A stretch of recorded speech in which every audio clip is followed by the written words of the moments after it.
오늘은 어버이 주일입니다. 어느 4살짜리 아이가 물었어요. 엄마, 나는 누가 낳았어? 당연히 엄마가 낳았지. 이렇게 이야기를 해주잖아요. 그러니까 아이가 궁금한 거예요. 그러면 엄마는 누가 낳았어? 그러니까 엄마가 뭐라고 그랬게요? 엄마는 할머니가 낳았지. 그랬더니 아이가 깜짝 놀라서 물었어요. 왜 엄마는 할머니가 낳았어? 왜 엄마는 엄마가 아니고 할머니가 낳았냐는 거예요. 우리에게 엄마가 있다는 것, 우리를 낳아주신 분이 있다는 것, 참 감사한 일인 줄로 믿습니다. 그리고 그 어머니의 어머니, 또 어머니의 어머니, 또 부모의 부모를 거슬러 올라가다 보면 결국 이 땅 가운데 생명을 주신 하나님이 우리의 어버이가 되시고 또 부모가 되시는 줄로 믿습니다. 이 땅에 누구도 부모가 없이는 세상에 날 수 없어요. 그것만으로도 우리는 감사하며 기억하며 살아가야 될 줄로 믿습니다. 제가 어버이날 영상을 이렇게 바라보면서 느낀 것은요, 하나같이 뭐라고 이야기하냐면 자녀들이 부모님을 향하여서 감사하다는 거예요. 낳아주셔서 감사하고 키워주셔서 감사하고 돌봐주셔서 감사하는, 여러분, 우리의 부모님들은 참 감사한 존재인 줄로 믿습니다. 우리가 부모님을 생각할 때 감사하는 마음이 우리 가운데 있어야 되는데, 어떤 사람도 혼자서 살 수 없고 혼자서 날 수 없고 또 혼자서 살아갈 수 없기 때문에 그렇습니다. 마찬가지로 우리의 근본이 누구신지, 우리에게 생명 주신 분이 누구이신지 기억하면서 감사하며 사는 것은 바로 우리의 살아가야 할 도리인 줄로 믿습니다. 부모님을 잘 모시지 못하면서 어떻게 보이지 않는 하나님을 잘 섬긴다 할 수 있겠습니까? 예수님은요, 효와 공경의 모범이셨습니다. 누가복음 2장에 보면 예수님께서 부모님에게 순종하시면서 어린 시절을 보냈다, 이렇게 이야기를 하고 있어요.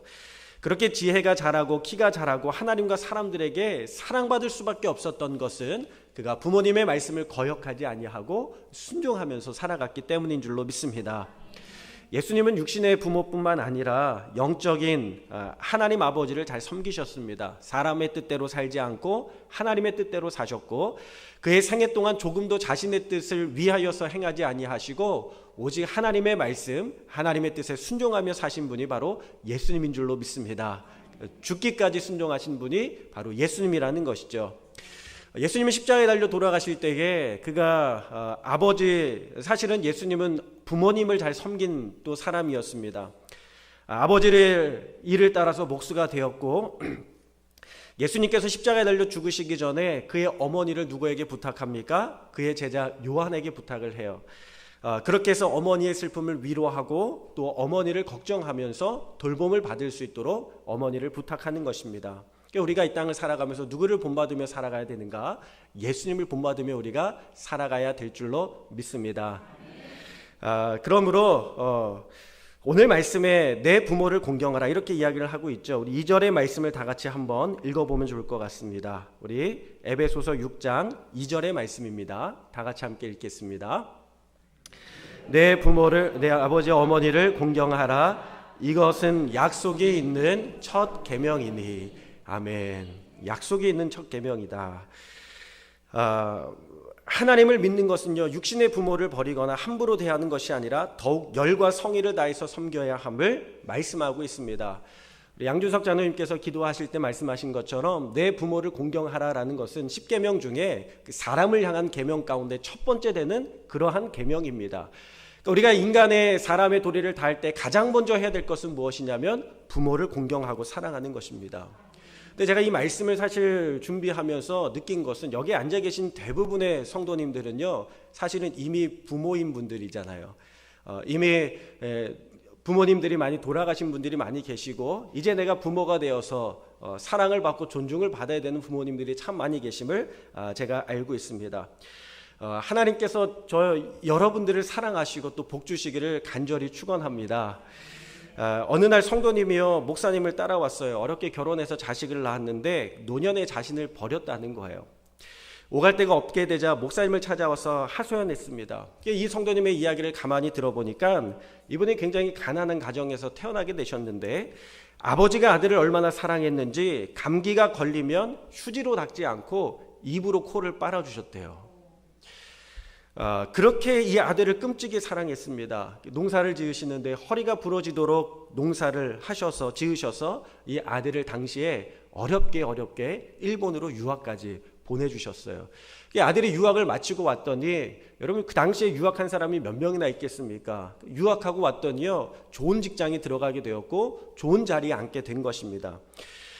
그렇게 나중에는 높은 자리까지 오르게 되었어요. 다 부모 덕분이죠. 그런데 어느 날 점심시간에 아버지가 찾아온 겁니다. 서울로 찾아왔어요. 농사짓던 장화를 신고 흙 묻은 옷을 입고 저고리를 하고 아버지를 시골에서 만든 음식을 가지고 아들을 위해서 보따리에 싸들고 들어온 거예요. 아들이 근무하는 그 빌딩에 오니까요, 빌딩이 얼마나 멋있습니까? 바닥은 대리석으로 깔려 있죠. 유리로 돼 있죠. 얼마나 세련되고 또 현대적으로 지어져 있습니까? 빌딩에 딱 오니까요, 경비 아저씨가 이 아버지를 막는 것입니다. 아들이 그 모습을 보고서는요, 경비 아저씨한테 이렇게 이야기를 했어요. 옛날에 우리 집에서 쓰던 머슴인데 우리 아버지처럼 행동을 하니까 쫓아버리세요. 이렇게 하고 부끄럽다고 아버지를 돌려보냈습니다. 내 아버지가 그날 충격을 받은 거예요. 내가 이러려고 아들을 키웠나? 그때부터 아버지가 시름시름 앓다가 울면서 시골로 내려가셨는데 이 아들이 아버지를 생각하지 않는 거예요. 연락하지 않는 거예요. 돌보지 않는 거예요. 결국 이 아버지가 굶주림에 못 이겨서 세상을 떠나게 되시고 이 아들은 호의호식하면서 서울에서 잘 지내게 되었습니다. 그런데 시간은 흘러서 이제 아들이 은퇴를 하고 나이가 많이 들어서 노년에 이르게 되었습니다. 그러자 그 자식들이요, 자신이 아버지에게 한 대로 똑같이 자신을 내어 쫓는 것이 아니겠습니까?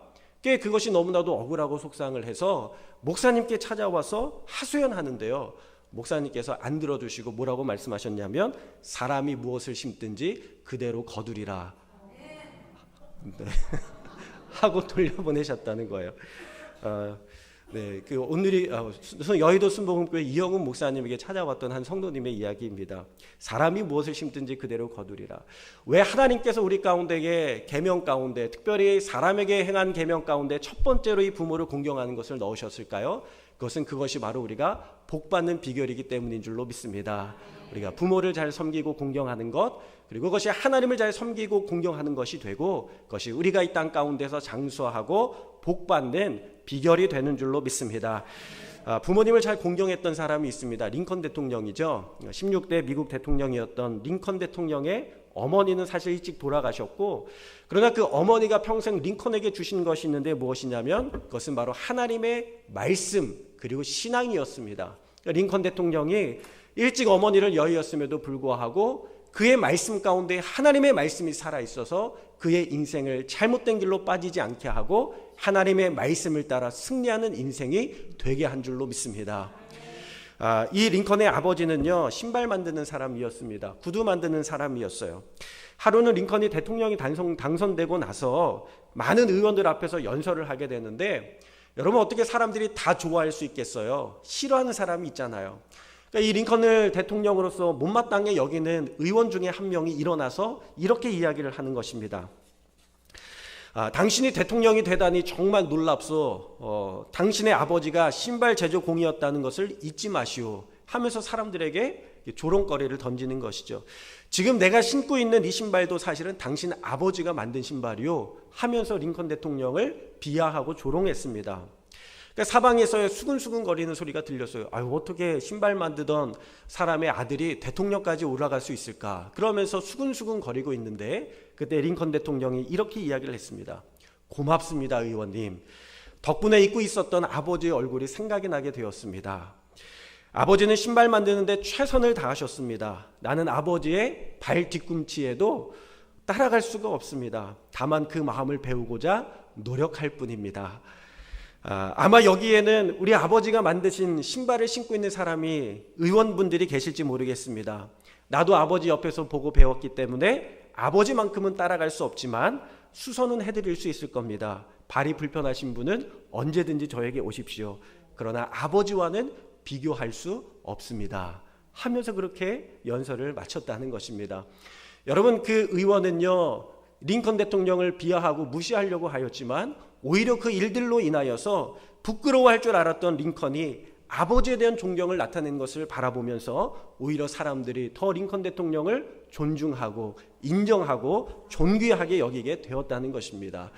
우리가 부모를 존중하고 귀하게 여길 때에 그것은 나를 존중하게 하고 나를 귀하게 여기는 일임을 여러분 우리가 기억해야 될 줄로 믿습니다. 예전에 이런 일이 있었어요. 고려시대에 박정승이라는 사람이 있었습니다. 그에게 노모가 있었는데 당시에 고려장이라는 풍습이 있었어요. 고려장이 무엇입니까?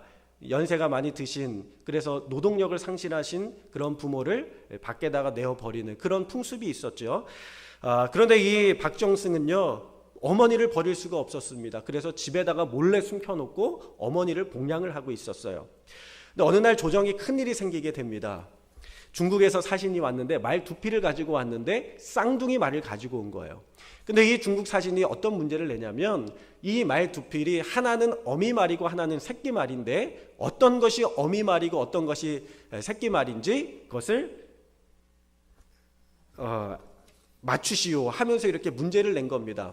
여러분, 중국이 한국을 넘어뜨리려고 얼마나 시비를 많이 겁니까? 시비 걸어서 어떤 것을 틈을 잡으려고 그렇게 해서 문제를 냈던 것이죠.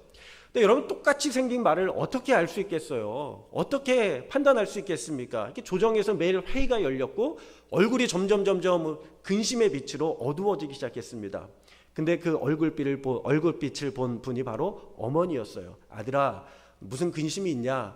내 어머니 조정에 이런 일이 있는데 어떻게 될지 모르겠습니다. 그때 어머님이 이야기하시기를 뭐가 걱정이냐? 말을 굶겨봐라. 말을 굶겨서 여물을 가져다 주어라. 먼저 먹는 말이 새끼 말이고 그 새끼 말이 다 먹고 나서 그 뒤에 먹는 말이 어미 말일 것이다. 그렇게 이야기를 하고 가서 정말 가가지고 말을 굶겼다가 그 중국 사신 앞에서 여물을 탁 주었습니다. 그랬더니 정말 말 한 마리가 먼저 와서 그것을 먹고 그 말이 배불리 먹은 다음에 그 다음 말이 와서 먹는 거 아니겠습니까? 저 말이 나중에 먹는 말이 어미 말입니다. 사신이 그것을 깨닫고요, 얼굴이 새빨개진 거예요. 부끄러워진 거예요. 그러면서 물어봤습니다. 어떻게 알았습니까? 그러자 박정승이 이렇게 이야기를 하는 거예요. 늙으신 어머니의 지혜 덕분이었습니다. 여러분, 임금은요, 신하들이 풀지 못하는 문제를 이 노모가 풀었다는 말을 듣고 그 지혜 탐복을 하게 됩니다. 그리고 나서 그날부터 고려장이라는 악습을 폐하라고 임금이 명령을 내리게 되죠. 그렇게 해서 고려장은 사라지게 되는 것입니다. 여러분, 부모를 잘 섬기며 공경하는 것이 곧 나라가 잘 되고 민족이 잘 되는 비결인 줄로 믿습니다. 우리가 이 땅을 살아가면서 얼마나 부모님들의 사랑과 또 인내와 사랑을 많이 받았습니까? 영상을 좀 같이 한번 하나 보면 좋겠는데요. 얼마 전에 이어령 교수님이 한 영상을 이렇게 올려주셔서 보게 되었는데, 그 전 문화부 장관을 보냈던 교수님이잖아요. 그분이 까치와 아버지라는 영상에 대해서 그렇게 올려주신 적이 있습니다. 우리 한번 영상이 준비됐으면 좀 같이 볼까요?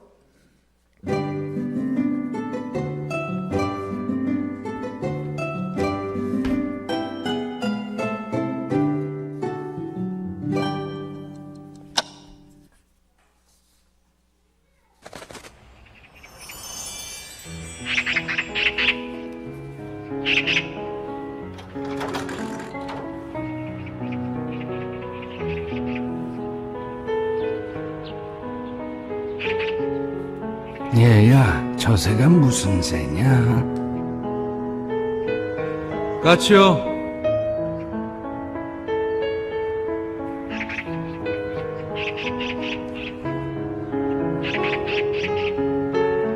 얘야, 저 새가 무슨 새냐?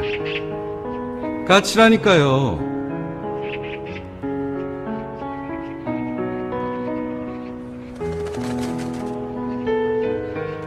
얘야, 저 새가 무슨 새라고 했지? 몇 번이나 대답해야 아시겠어요. 까치요. 까치라고요.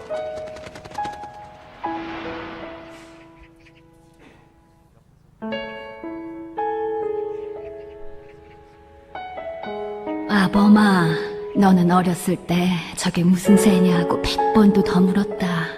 아빠, 저 새가 무슨 새예요? 까치란다. 까치요? 아빠, 저 새가 무슨 새예요? 까치야. 까치요?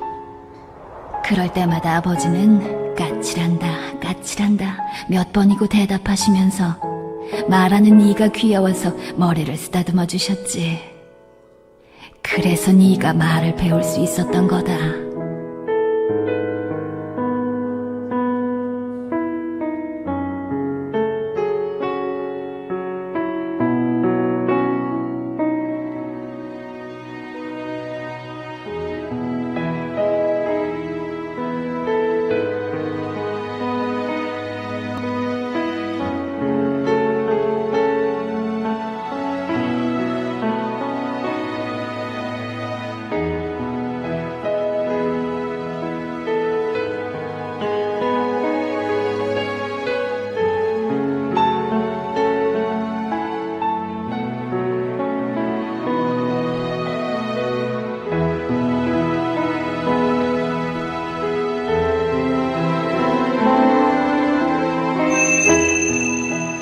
꼭 잡아드리세요. 언젠가 날 잡아주셨던 아버지의 그 손을. 네, 감사합니다. 아버지 손뿐만 아니라 어머니 손도 네, 잘 잡아드리면 좋을 것 같습니다. 제가 아이를 키우면서 참 놀랬던 것은요, 아이들이 갓난아기 때 얼마나 먹고 싸는 게 일인지 모르겠어요. 하루에도 30번이 넘는 기저귀를 엄마가 갈아주는 것을 바라보면서 요즘은 기저귀가 있어서 갈고 버리지만 예전에 천기저귀로 아이를 키울 때는 얼마나 그게 어려운 일이었을까. 따뜻한 물도 나오지 않고 또 천도 그것을 다시 빨아서 써야 되는 그 시절에 참 부모님들이 고생하셨구나, 그런 생각을 다시 한번 깨닫게 됩니다. 아이들은요, 돌봄을 받아야죠. 항상 24시간 돌봄을 받아야 되는 존재들입니다. 여러분, 가만히 보면 우리가 나이가 들게 되면 손발도 쓰기가 어렵고 걷기가 어려워지게 되고 사실은 몸도 불편하게 되지 않습니까? 왜 나이가 들면 그렇게 될까요? 부모의 사랑을 갚으라는 하나님의 마음이 아니고 무엇이겠습니까? 연세가 드신 분들을 바라보면서 몸이 불편해서 피곤하다라고 생각하고 또 힘들다라고 생각할 것이 아니라 나에게 주셨던 사랑을 갚을 기회라고 생각하면서 부모님을 사랑하고 섬길 수 있는 귀한 시간이 되었으면 좋겠습니다. 저희 용민이가요, 엄마 이름을 하루에도 100번을 넘게 불러요. 엄마 이건 뭐야? 엄마 저건 뭐야? 요즘에 그 나라 이름을 외우기 시작하면서요, 얼마 전에 아이하고 같이 부루마블이라는 게임을 했는데, 그 부루마블은 여러 나라 도시 나라와 그리고 그 나라의 수도가 이렇게 적혀 있거든요. 그때부터 아이가 나라와 수도에 빠지기 시작했고요, 국기에 빠지기 시작하면서 지금은 거의 뭐 한 8, 90개국의 나라를 외우고 있는 것 같아요.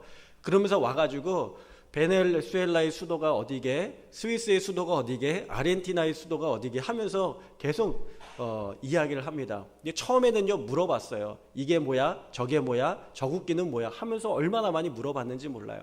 네, 그때마다 가르쳐주고 인내하고 포기하지 않고 가르쳐주니까요, 지금은 꽤 많이 알게 되었습니다. 그 모습을 바라보면서 우리도 살아가면서 얼마나 많은 사랑과 얼마나 많은 포용과 얼마나 많은 수용과 얼마나 많은 희생을 받았겠습니까? 우리가 그 사실을 기억하면서 하나님 앞에 감사하고 우리 부모님에게 감사할 수 있는 그러한 시간이 되었으면 좋겠습니다. 한 가지 이야기를 하고 좀 마치려고 합니다. 어떤 할머니 한 분이 교회에 찾아왔어요. 교회에 찾아와서 십자가 앞에 엎드려서는 계속 절을 하는 겁니다. 그 교회 목사님이 궁금하셔가지고 와서 물어보신 거예요. 할머니, 왜 십자가에다가 절을 하세요? 내 아들이 병에 걸렸는데 낫게 해달라고 그럽니다. 이 목사님이 뭐라고 이야기하셨냐면, 할머니, 십자가에다가 절한다고 고쳐지는 것이 아니에요. 예수를 믿으셔야 돼요. 갈보리 십자가에 예수님 믿으면 할머니도 구원받고 아드님도 치료받으실 수 있을 거예요. 할머니가 이렇게 이야기하시는 거예요. 아이고, 나는 치료 안 받아도 괜찮아요. 다 늙었는데 구원받아 뭐합니까? 아들만 병 낫고 건강하면 좋겠습니다. 아니에요, 할머니, 연세가 많이 드셨으니까 구원을 받으셔야지요. 그래야 천국 가시지요. 아이고마, 나는 다 늙었으니까 구원 필요 없어요. 우리 아들만 건강하면 돼요. 하면서 그렇게 이야기하시더라는 거예요. 이 팔순이 넘으신 할머니가 교회 강단 앞에 십자가를 보고 나와서 매일 엎드려서 기도하는 것입니다. 기도하면서 중얼중얼 거리시는데, 여러분, 교회 처음 나오신 분이 무슨 기도를 잘 하시겠습니까? 이게 목사님이 들어보니까 중얼중얼 거리는데, 보리보리 가을보리 가을보리 보리보리 가을보리 가을보리 그러면서 기도를 하시더라는 거예요. 그러면서 하나님, 제가 봄보리는 알겠는데 가을보리는 모르겠습니다. 우리 목사님이 가을보리를 믿어야 아들이 낳는다고 했는데 한국에는 봄보리밖에 없고 가을보리가 없는데 가을보리를 믿으려니까 안 믿어지는데 어떻게 합니까? 이 가을보리가 뭐예요? 갈보리 십자가, 갈보리 십자가. 그러니까 이분이 갈보리 십자가의 예수님을 가을보리로 아시고 기도하시는 거예요. 그래 목사님이 한 가지 더 가르쳐 주셨는데 예수님의 보혈의 피로 아들도 고침받게 해주세요. 이렇게 기도하세요. 그러니까 이 할머님이 예수님의 보혈로 우리 아들 낫게 해주세요. 깨끗게 해주세요. 치료해 주세요. 그렇게 기도하기 시작했습니다. 그렇게 할머니의 기도로 이 아들이 병에서 낫고 이 며느리도 교회에 나와서 신앙생활하게 되었다는 것입니다. 여러분, 부모가 가장 원하는 것이 무엇이겠습니까? 자식의 건강입니다. 그리고 그 자식의 영혼이 잘 되는 일인 줄로 믿습니다. 이것이 이 땅을 살아가면서 우리에게 가장 큰 효도요, 가장 큰 부모님의 사랑함을 기억하시고 살아갈 수 있기를 주님의 이름으로 축원합니다.